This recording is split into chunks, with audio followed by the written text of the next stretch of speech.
Spider-Man Far From Home is directed by John Watts and stars Tom Holland, Jake Gyllenhaal, and Jon Favreau. And in this movie, Peter Parker is going on vacation with his classmates, and then weird stuff starts happening, and he gets involved with Mysterio, and there's a giant threat going on, and Nick Fury has to get involved with Spider-Man. Now, if you see my review for Spider-Man Homecoming, you'll know that I really like Spider-Man Homecoming, but I don't think it's perfect. It's not as good as the first two Sam Raimi Spider-Man movies, but it is better than the other ones that came after it.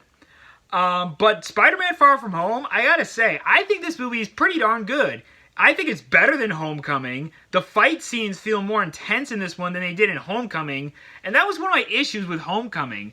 Some of the action scenes in that movie just didn't feel intense at all. This movie feels like the stakes are much higher. Like there's actual stuff at stake. And the performances are really good. Tom Holland as Spider-Man, as I said, he's great. Zendaya was much better in this movie than she was in the last one.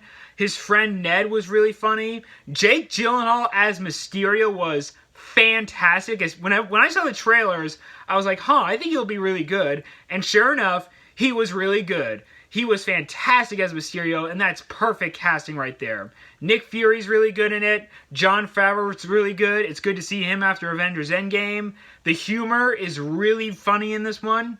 And Spider-Man Homecoming is a very fun Spider-Man movie, and I'm going to give Spider-Man Far From Home an A.